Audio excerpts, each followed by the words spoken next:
What is the cost? Have we done some kind of a homework on that? सारे case हार चुका हूँ और सुप्रीम कोर्ट तक भी हार चुका हूँ। क्या उसके बाद भी मेरे को कुछ बचता है कि ताकि मैं गंगा जी के लिए मैं क्या कर सकूँ? मतलब हम पूछ रहे हैं एज ए स्टूडेंट सर कि क्या हम वैसे ही अपनी नदी को साफ करने के लिए क्या उनके आइडियाज पर हम अपने काम कर सकते हैं? हम लोगों ने ये प्लान किया है कि we will have speaker speak, लेकिन ज्यादा टाइम हम देंगे ऑन एक्शन प्लान, क्योंकि पर्पस केवल टेक्निकल बात दिस मीटिंग, इस तरह की मीटिंग रोज नहीं हो पाती है. You have all come with great effort and we are blessed that you have come, but the productive part will only accrue if we are able to make an action plan. So while we will give 15 minutes each to the three speakers, then I will take 15 minutes, but then we will have at least half an hour for discussion on how to follow up. ऐसा हम लोग को मतलब चाहते थे कि हर साल हो, कोई भी कारण से वो ब्रेक हो गया है. अपने पुनः भारत की राजधानी दिल्ली में मिल रहे हैं और बहुत बड़ी ज्वलंत समस्या गंगा के मिशन है. तो जैसा कि आप लोगों ने इनविटेशन लेटर में देखा था, save Ganga seminar IIC road head, मतलब आगे अपने को कहाँ जाना है.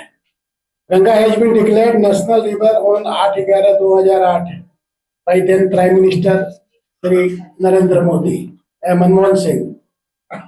National Ganga river act proposal 2016 still waiting to pass. That means aviral and nirmal flow, जो हम लोगों की बहुत बड़ी डिमांड है, अभी तक अपना इंतजार कर रही है. सरकार ने सारी चीजें बना दी IIT 7 को बनाकर और पार्लियामेंट में पड़ा हुआ है. उनके पास इसको पास करने की टाइम नहीं है. उत्तराखंड हाईकोर्ट रूल्स 2017 में declared Ganga and Jamuna are the living entities like with legal rights.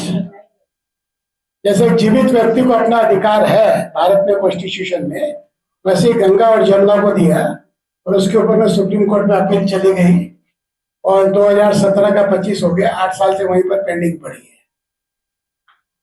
Ganga action plan 1986 में चालू किया था राजीव गांधी ने. उसके बाद NGRBA हुआ, नमामि गंगे हुए. रिजल्ट कबीरदास की वाणी में जत की तथ रख दी गई.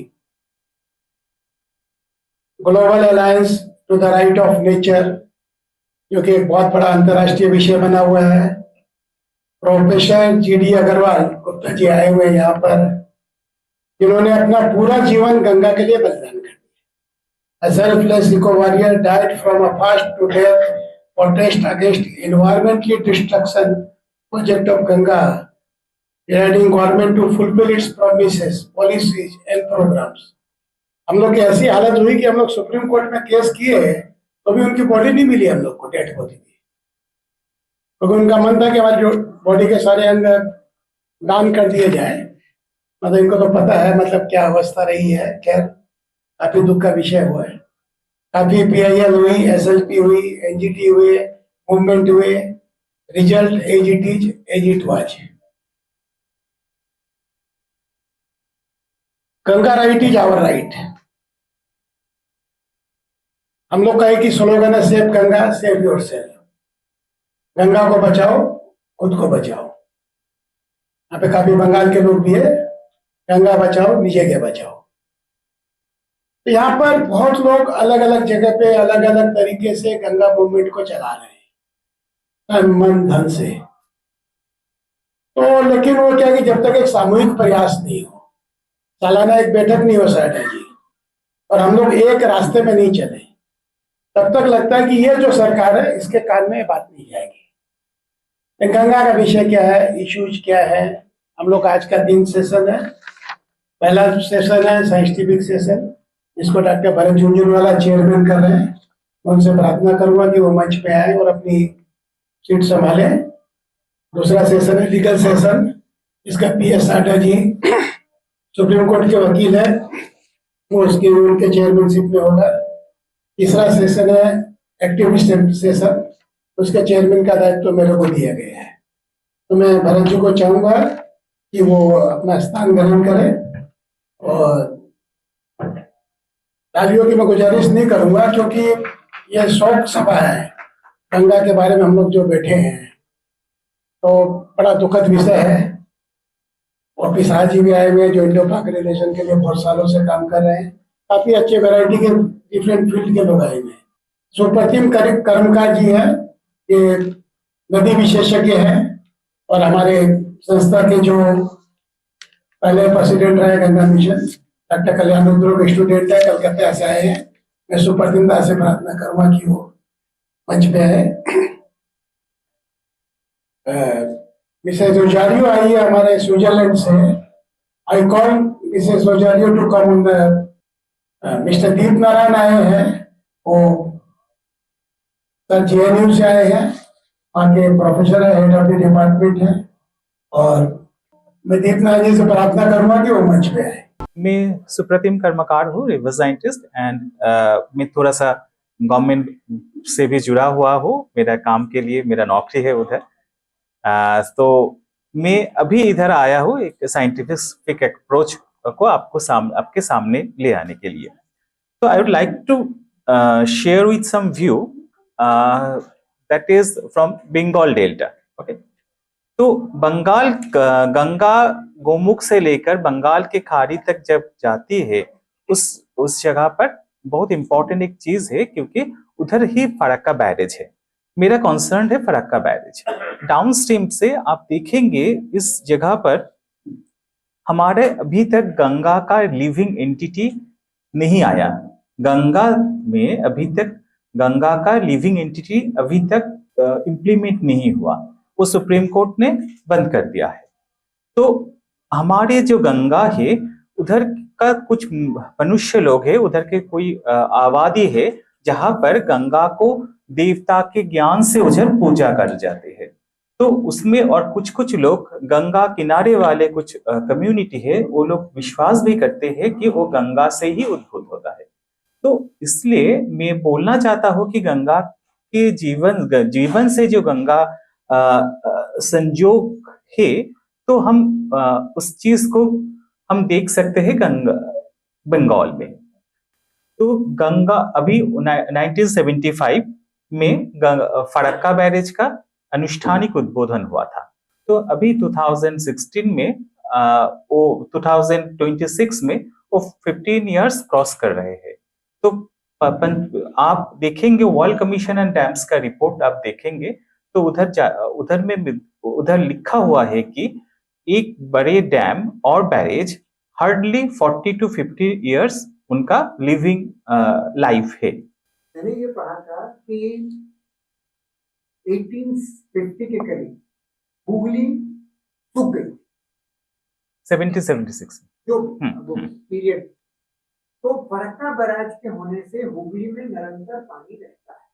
तो अगर आप फरक्का को डिकमीशन करते हैं, तो हुगली को रिवाइव करने का आपको देना पड़ेगा। तो पागला, बाशलोई, माधवजानी, कालजानी, गुमानी, जलंगी, चूर्णी, दामोदर, रूपनारायण, ये 5 और 9 रिवर से ये लोग गंगा पानी लेते थे। तो वो पानी का उस रिवर का भी पानी का सोर्स बहुत कम हो गया है। तो अभी गंगा के फरक्का बैरेज का ऑल्टरनेटिव आप लोग करना चाहेंगे तो एक ही रिवर है, वो है 2 रिवर। एक कलकली बोल के एक रिवर होता था जो पद्मा से होकर वो गंगा से मिलता था। हाँ, और भी एक रिवर मैंने खोज निकाला है कि वो जेम्स रेनिल का एक जो मैप है, उसमें 1710 में द मैप ऑफ कुशिम बजर आइलैंड, उसमें एक रिवर होता है शिव नारायण बोल के। Because I only can share with you some experiences. I was invited to participate, specialized for juridical problems. This is a juridical commission for the rights of the Indian area from Andes, and but we have ECOSOC status. That means we are authorized also to help other countries, other people, other issues in some general ways. We have also the capacity to go in instances inside the United Nations that we can bring some issues to the platform in international forums. So we participate in the exam from some countries, the most of the time from Latin America. It is not only Ecuador. My body was born in Ecuador, but I live in Switzerland 40 years. And the first time I was invited for one environmental NGO that maybe you know about this, Greenpeace.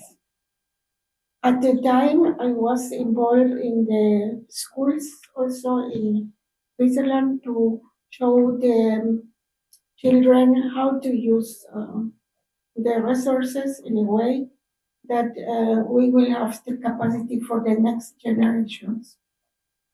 And after I participate as Greenpeace, then I could be member from this juridical commission. I explain you this because for me it is Ganga Mother is like a life mission for each of the persons who are involved here. And with the background from indigenous people, I learned also to have more a holistic way to approach any issue we have. That means that the most of indigenous people in South America consider this also a spirituality. That's we need the most at the moment all over the world. So it was a river, especially it is a case, study case, because it's a precedent case that you can find also in the internet. I can put the link in the Abiral Ganga that we can, all persons can read about this. In Ecuador in 2008, in the constitution, were declared the rights of the nature. That makes that when people are claiming for that, because in Ecuador also mining companies, crude oil companies, and they make devastation in many villages and their rivers.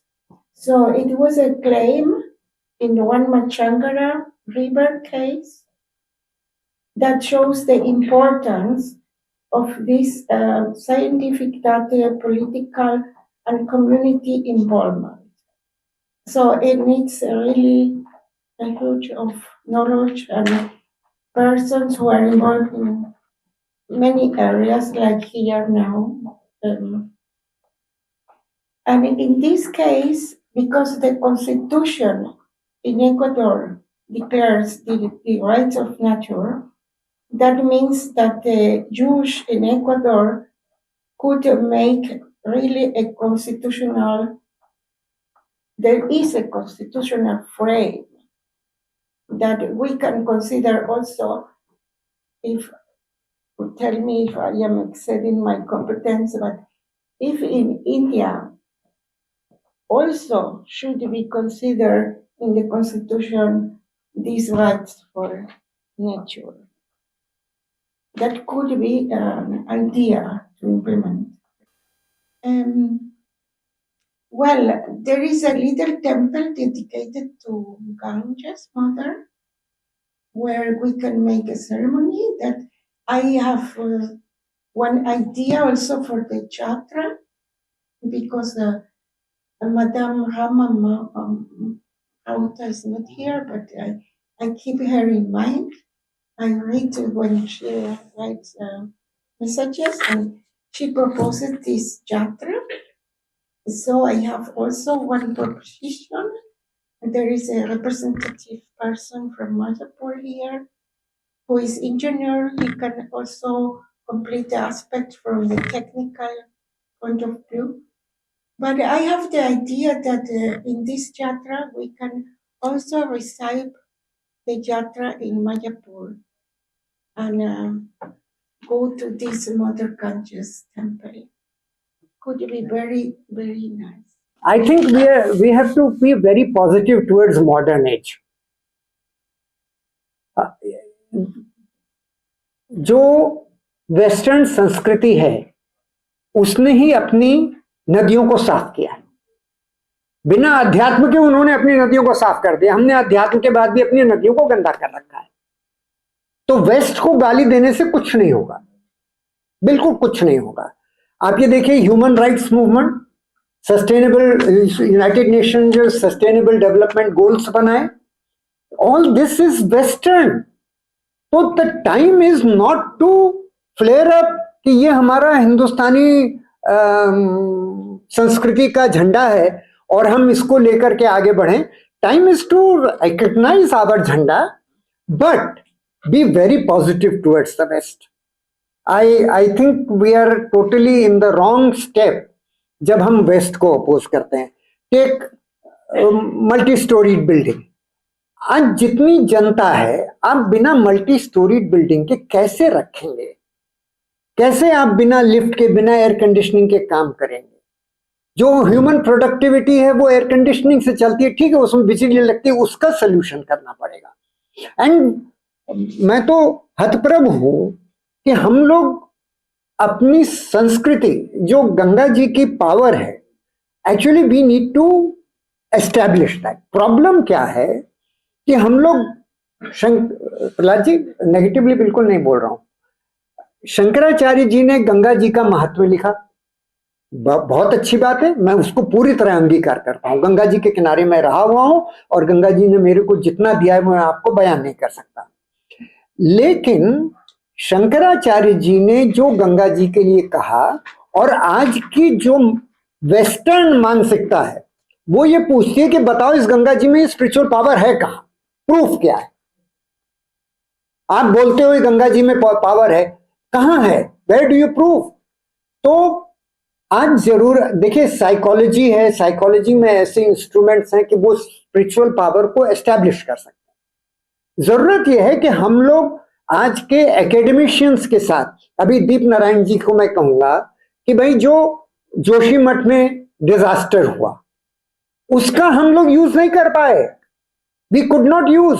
2013 में जो गंगा जी पे disaster हुआ, हमने उस disaster को हम use नहीं कर पाए टू रिवाइव गंगा। तो we need to have a totally different mindset of using the present knowledge with a futuristic approach. हमारा ट्रेडिशन जो पास्ट का है और हमारा जो फ्यूचर वेस्ट का है उनको जोड़ना है। It will not work to examine to say that हमारा ट्रेडिशन करेक्ट था और वेस्ट गलत है, बिल्कुल नहीं चलेगा। दूसरी बात कि हम लोग टेक्निकल वर्क करना पड़ेगा। Unfortunately Ajay Patwa ji has not come yet. इन्होंने अभी केजीएमसी लखनऊ में एक गंगा जी को मेडिकल ट्रीटमेंट किया, लोगों को पेट के रोगों के लिए गंगा जल को दिया और उसमें ये रिजल्ट आया कि गंगा जल का डायरेक्टली पेट के ऊपर कोई प्रभाव नहीं पड़ रहा है, नेगेटिव, लेकिन उसमें ये रिजल्ट आया कि ओवरऑल आदमी का स्वास्थ्य सुधार होता है, पेट का नहीं होता। अब इस तरह की जो टेक्निकल स्टडीज हैं, जब तक हम उन स्टडीज को नहीं करेंगे, करवाएंगे, तब तक हम मॉडर्न माइंड को इन बातों को एक्सप्लेन नहीं कर पाएंगे and we will lose the race. I think we are losing the race, personally I think we are losing the race. क्योंकि जो माइंडसेट है, जो what Rosario said, that bringing the local people to the united nations, we have to think about taking Ganga ji as an example of the spiritual power and bring it to the United Nations, make it a international issue. And unless we think in those terms and put effort in those terms, my basic point is that we need to be very positive towards Western science. We need to develop studies, show that medical Ganga has medical properties, show that Ganga ji में स्नान करने से आदमी को सुख मिलता है। सुख की परिभाषा आज मॉडर्न साइकोलॉजी के पास है। तो इस तरह की स्टडीज करके हमको we have to change the mindset of the world and not only of our country. I am also not totally negative towards our government and Modi ji. ये सही है कि पोल्यूशन बहुत बढ़ा है, करप्शन बढ़ा नहीं है, सॉरी, पोल्यूशन कम नहीं हुआ है, करप्शन बढ़ा है, बहुत सारी प्रॉब्लम्स हैं। बट मोदी ने कम से कम इतना तो किया था कि गंगा जी के ऊपर एक बार सब प्रोजेक्ट्स को रोका था। So we have to look at the plus and the minus, strengthen the plus, counter the minus, and that is how we have to proceed. I don't think I have more to say. If there is any question, I can take. Any question? Quick. एक बात कि गंगा की तट पे जो ये गंगा जितना market के बारे में, तो शहर ने तो बड़ा फाड़ दिया। ये नीमतला घाट हमारे पश्चिम बंगाल में नीमतला घाट है, वो गंगा का ऊपर एक इंफ्रास्ट्रक्चर बनना, वो बनाया खुद सरकार। तो हम आदमी को क्यों सेटअप करें? पहले तो सरकार को बोलना चाहिए। भाई देखिए, ये जो बैठिए प्लीज, सरकार का जो इशू है, सरकार कोई हैवान नहीं है और देवता भी नहीं है। सरकार एक नेबुलस एंटिटी है, जिधर उसको खींचा जाता है उधर खींच जाती है। ये भी तो देखिए कि मनमोहन सिंह ने नेशनल रिवर गंगा जी को बनाया। तो कुछ जो पॉजिटिव है, सरकार ने अगर गंगा के उसके ऊपर अक्षरधाम बना दिया, आपका जो आप बता रहे हैं वहां इंफ्रास्ट्रक्चर बना दिया, तो अगर गंगा जी में पावर है तो तोड़ देना उसको, तोड़ो। टेहरी के लिए मेरे को बार बार कहा जाता था कि गंगा जी तोड़ देगी, कहां तोड़ दिया गंगा जी ने? तो ह्यूमन अंडरस्टैंडिंग से काम होगा। ये कहना कि भगवान जी आके कर देंगे, टेहरी को तोड़ देंगे, ये मल्टी स्टोरी को बहा देंगे, ये सब कुछ नहीं होने वाला। मॉडर्न टेक्नोलॉजी है, बहुत सारे कुछ चीजें टूटेंगी भी, मैं उसको भी मना नहीं कर रहा हूं। जोशीमठ के में डिजास्टर भी हुआ, ये भी हुआ, लेकिन it is not a clean slate. बहुत सारा होता है, कुछ नहीं होता है। What we need, हमारा काम ये नहीं है, इसको डिस्कस करने से कुछ नहीं होगा। हमारा काम ये है कि अगर जोशीमठ में डिजास्टर हुआ तो उसको हम नेशनल पॉलिसी में कैसे इंटीग्रेट करें, that is the issue, that is what we have to do. अगर गंगा जी की स्पिरिचुअल पावर है, शंकराचार्य जी ने कहा, तो मॉडर्न साइंस से हम उसको कैसे एस्टैब्लिश करें। हम लोग बात करें, एक साइकोलॉजिस्ट की मीटिंग बुलाएं और उनसे बोले कि भाई इसके ऊपर स्टडी करो। गंगा जी में अगर हेल्थ बेनिफिट है तो उसको प्रूव करिए। आज का जो युग है बहुत अच्छा है, साइंस का प्रूफ मांगता है, हम क्यों पीछे हटे, देंगे ना साइंस का proof. That is the direction in which I think we have to go. सबसे पहले हम लोग एक पुकार देंगे, जय गंगा मैया की, लाउडली प्लीज, जय गंगा मैया की। Thank you very much. तो गंगा माता हमारा माँ है, तो हम लोग घर में माँ को कैसे रिस्पेक्ट देते हैं, ऐसे ही हमारा माँ को, गंगा मैया को ऐसे माँ की तरह है, उससे भी ज्यादा हमको ध्यान रखना है। तो अभी हम मायापुर में है। एक्चुअली मैं वेस्ट बंगाल कटवा से है, बर्धमान डिस्ट्रिक्ट कटवा, वहाँ पे हमारे गंगा बहते हैं। तो मैंने छोटा से गंगा से बहुत प्यार करता हूँ, क्योंकि ऐसी नदी है जो देखने में बहुत प्यार आता है। और उनके बारे में हम लोग, जो हमारे बुजुर्ग लोग हैं और हमारे जो माता है, पिताजी है, उन लोग उनके बारे में, उनका नहाने का, गंगा में नहाने का, गंगा किनारे पे रहने के लिए जो सुविधा है और जो हमारा जरूरी होता है, तो हम लोगों को सिखाया गया है। तो शास्त्रों में भी बोलता है, मैं जस्ट छोटा में action only, Tell what you are doing in Mayapur in 1 minute. Okay. हम लोग गंगा मैया के लिए अभी मायापुर में थोड़ा फिल्ट्रेशन के लिए बंदोबस्त कर रहे हैं, ताकि पानी आगे थोड़ा अच्छा से जाए और पीछे से जो पानी आता है वो वहां साफ होकर के आगे उनका पवित्रता बजाय रखे। दूसरा बात जो है, कोई कचरा फेंकता था, जैसे हम लोग को मंदिर से भी हमारे जो गार्डलैंड्स है, जो और भी कचरा है वो फेंकते थे गंगा में, तो वो हम लोग अभी स्टॉप कर दिया। वहां पे हम लोग एक, जैसे हमारे दादा ने बताया कि एक पुकुर पॉन्ड होता है, वहां पे फेंक करके फिर वो एक फर्टिलाइजर के जैसे यूज कर सकता है, तो हम लोग वो अभी कर रहे हैं वहां पे। और जैसे हमारे आगे की जो कि गांव है, कई हमारा उधर बंगाल में ऐसा होता है जो मर जाता है पशु, जैसे गाय भैंस कुत्ता, वो सब फेंकता है गंगा में, ऐसे फेंक देता है। कहाँ फेंकेगा ना, गंगा में चलो डाल दो। तो हम लोग उसके लिए बहुत हम लोग प्रयास कर रहा हूं ताकि ऐसे ना कोई करे, और इसके लिए हम लोग एक टीम बनाना चाहते हैं। अभी तो नहीं बना, बट हम लोगों को एक एम्स है जो कि हमारा एक टीम रहेगा जो एक परिक्रमा करेगा गंगा मैया के लिए, और आगे बोलते रहेगा कि गंगा का क्या उपकार है और क्या करना है, और गंगा मैया को कैसे सेफ्टी रखना है, और इनका पानी कितना कॉस्टली है, तो हम लोग को ये करना है।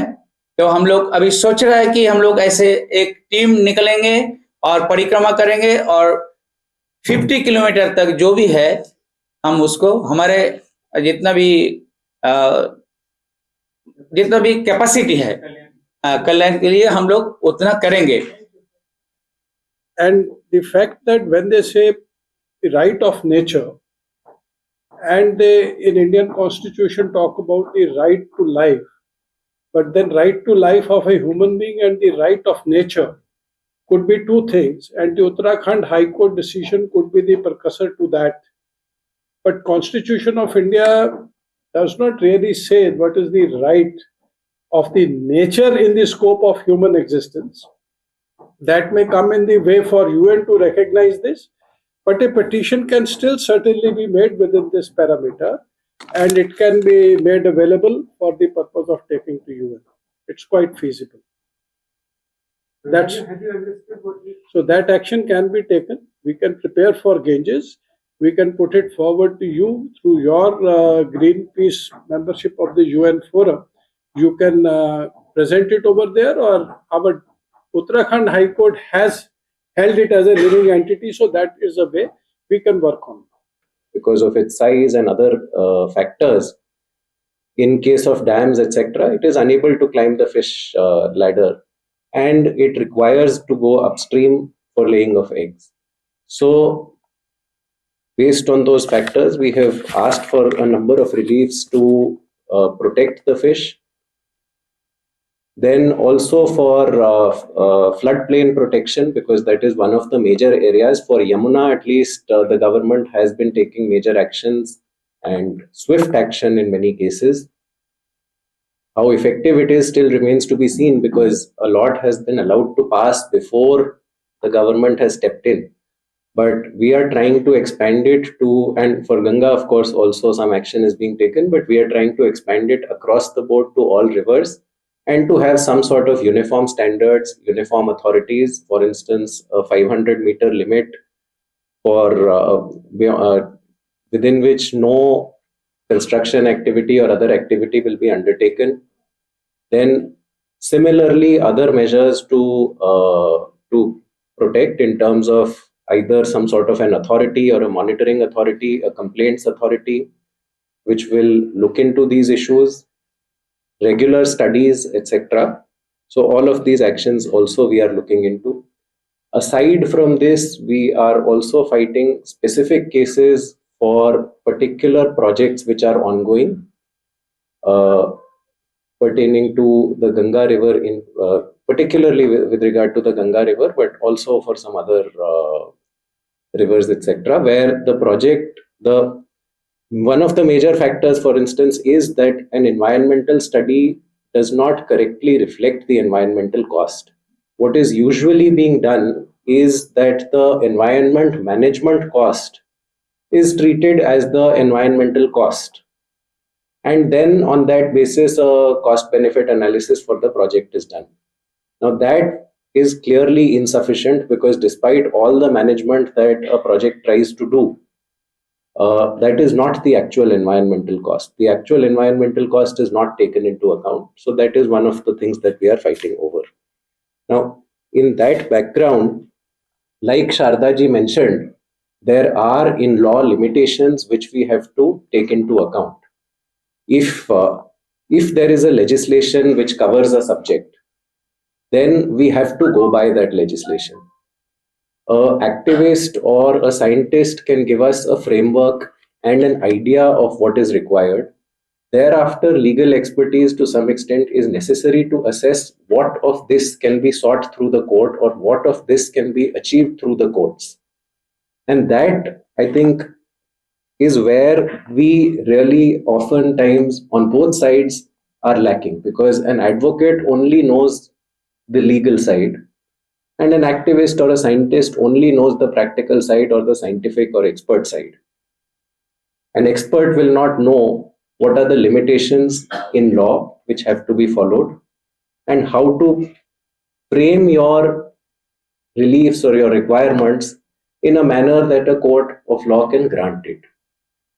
Similarly, an advocate cannot, I may have the best of intentions, but I will not have the requisite information nor the requisite expertise to be able to assess how do I support this want of mine?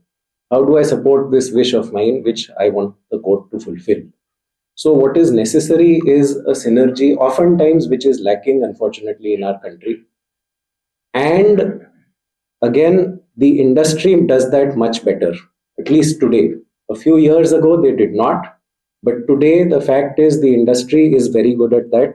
They hire experts, they engage experts, they keep experts on their roles, and they are able to scientifically, I'm not saying necessarily that an expert will change his report based on who is approaching them. But when I am approaching, I know what I want from him. So I will frame the question in a manner that it will give me a result that I want. आदरणीय प्रहलाद गोयनका जी, सम्मानित मंच और इस सभागार में उपस्थित गंगा मां के हितैषी, हम सभी आज अविरल गंगा, भविष्य की गंगा ऐसे विषय पर एकत्रित हुए हैं। और मेरा जो विषय है वो गंगा एक सांस्कृतिक धरोहर, और इस सांस्कृतिक धरोहर से हम जैसे जैसे दूर होते गए, इस दृष्टि से दूर होते गए, वैसे वैसे हमें गंगा एक जीवंत संकल्पना की जगह वो एक समस्याग्रस्त संकल्पना दिखने लगी है। आज मैं पहले गंगा का एक परिचय देते हुए आगे बढ़ूंगा। अभी बातचीत संवाद में गंगा जी करके ऐसा हम संबोधन करते हैं, हम उसे एक पवित्रता की भाव से देखते हैं। इसके यदि हम भौगोलिक विस्तार को देखें तो ये 25 किलोमीटर तक की लंबी, लगभग 2500 किलोमीटर की लंबी एक जीवंत प्रवाह है। इस नदी के किनारे बहुत सारी संस्कृतियां, बहुत सारी नगर पनपे हैं इतिहास में और पनप भी रहे हैं। यदि हम देखें इसके बायां किनारा और दायां किनारा, तो बायां किनारा से हिमालय से आने वाली नदियां इसके साथ मिलती हैं, दाएं किनारे से यमुना के बाद प्रायद्वीपीय पठार या प्रायद्वीपीय भारत जो है उसकी नदियां इसकी सहायक नदियों के रूप में जुड़ती हैं। ये जुड़ाव कोई काल्पनिक नहीं है, ये जुड़ाव प्राकृतिक है। उत्तर भारत को दक्षिण भारत से जोड़ने का काम गंगा नदी बहुत लंबे समय से कर रही है। हम इस नदी के किनारे बहुत सारी आर्थिक गतिविधियां, सामाजिक गतिविधियां और सांस्कृतिक गतिविधियों को भी देखते हैं। यदि गंगा पे समस्या है तो भारत के भौगोलिक के अलावा सामाजिक, आर्थिक और सांस्कृतिक समस्याओं से भी हमें रूबरू होना पड़ेगा। वर्तमान समय में यदि हम देखें तो गंगा के किनारे गंगा दशहरा, कुंभ, गंगा जयंती, ये सब छठ पर्व ऐसे पर्व मनाए जाते रहे हैं। इनका क्या आत्म संबंध रहा है? इन्हीं से आर्थिक गतिविधियों का भी जन्म हुआ, इन्हीं से सामाजिकता का भी जन्म हुआ। ये जो जन्म हुआ, ये आज क्यों हमें एक समस्या, या आज हमें गंगा के किनारे समस्या क्यों दिख रही है, इसके ओर मैं आप सभी को लेके जाना चाहूंगा। जो समस्या हुई द्वैत और अद्वैत को लेकर के। द्वैत का मतलब दो अस्तित्व है, ईश्वर अलग है, मनुष्य अलग है। अद्वैत क्या है? ईश्वर और मनुष्य दोनों एक है, एक ही जीवात्मा में ईश्वर का भी वास है और मनुष्य का भी वास है। जब हम गंगा में अद्वैतता देखते थे, हमारा जीवन गंगा का जीवन एक जैसा जीवन है, तो समस्या नहीं थी, गंगा के प्रति हमारा दृष्टिकोण अलग था। और जब हमने गंगा या प्राकृतिक संसाधन, पर्वत, पहाड़, मैदान, वृक्ष को हमने अलग अस्तित्व के रूप में देखा, द्वि शक्ति के रूप में देखा, मनुष्य अलग है और ईश्वर अलग है, उससे ये समस्याओं का जन्म हुआ है। ये जो हमें समस्याएं, हमारा दृष्टिकोण आप बचपन में अपने जाइए। बचपन में आपने एक कुआं आप लोगों ने देखा होगा, कुएं में बाहर से एक टुकड़ा पड़ गया तो आपकी दादी या आपकी माँ नमक का टुकड़ा डलवाती रही होगी कि उस नदी को कुएं को शुद्ध करना है। ये जो परंपरा का विलोपन हुआ है, उस परंपरा के विलोपन में गंगा भी उसका अंग बनी है। आज हमारे शहर का पानी गंगा में जा रहा है, हमारे उद्योगों का पानी गंगा या नदी में जा रहा है। आज नदी के किनारे हम घर बनाना शुरू कर दिए, river view apartment, Ganga view apartment, जबकि नदी के घर के किनारे घर बनाना हमारे यहाँ सांस्कृतिक अपराध था। ये जो मना स्थिति का विलोपन हुआ है, इसी विलोपन का अंग हम मनुष्यों ने गंगा के ऊपर भी कुठाराघात किया है। अभी पूर्व के चर्चा में आया फरक्का बैराज, 2 हफ्ता पहले मैं फरक्का बैराज पर ही था। 108 दरवाजे हैं फरक्का बैराज पर, वो किस कल्पना के तहत 109 वो बाद में बन गए, लेकिन जो पहला फरक्का बैराज बनाया गया तो 108 बनाया गया है इंजीनियरिंग की दृष्टिकोण से। वो 108 क्यों बना? 108 माला हमारा सांस्कृतिक तत्व था। अब समझिएगा, हम सांस्कृतिक उत्सव मनाते हैं नदी के किनारे, लेकिन उसी सांस्कृतिक उत्सव के नाम पर हम नदी को प्रदूषित करते हैं। किसके नाम पर? गणेश पूजा के नाम पर, दुर्गा पूजा के नाम पर और अन्य माला फेंकने के नाम पर, जैसा भी भाई साहब ने बताया। ये जो विलोपन है, दृष्टि का विलोपन है, सह अस्तित्व का विलोपन है। हमारा अस्तित्व तभी तक है जब तक प्राकृतिक संसाधनों का अस्तित्व है। यही द्वंद्व आता है पश्चिमी विचार का और भारतीय विचार का। पश्चिमी विचार में मैं पश्चिमी पूरे वेस्ट को कटघरे में नहीं खड़ा कर रहा हूं। नाइल रिवर को जब तक मां माना गया तब तक नाइल के किनारे सभ्यता का विकास हुआ, और जब नाइल रिवर एक जीवंत नदी की जगह पर भौतिक नदी के रूप में देखा गया, वहां से सभ्यता का विलोपन हो गया। जायरे में जाइए, जायरे के लोग भी इस रिवर को मां मानते हैं, मिकांग में भी मानते हैं। ये आप पूरे वैश्विक दृष्टिकोण से देखेंगे तो जो नदी को देख या प्राकृतिक संसाधनों को जो देखने का दृष्टिकोण था, उसके विलोपन से जो ये न्यू भोग वाला ये धरती हमारे भोग के लिए है, हम पाप की से उपजे हुए लोग हैं, इस मानसिकता से प्रकृति को देखने का, नदी को देखने का दृष्टिकोण हमारा बदला है। अब हम यहाँ कैसे दूर कर सकते हैं? अभी हमने बस 2 मिनट सर जी। मैं ये चाहूंगा कि आप डिजास्टर मैनेजमेंट जो गंगा के ऊपर हो रहे हैं जी जी, उनको हम कैसे यूज करें टू सेव गंगा, इसके ऊपर, because your expertise is on जी जी जी, तो उसके ऊपर भी 2 तो मिनट। इसके लिए हम जीवन शैली पर आएंगे, समुदाय आधारित आपदा प्रबंधन की ओर आएंगे। नदियों के किनारे जनजातियां होती थी जो नदी के संरक्षण के लिए करती थी।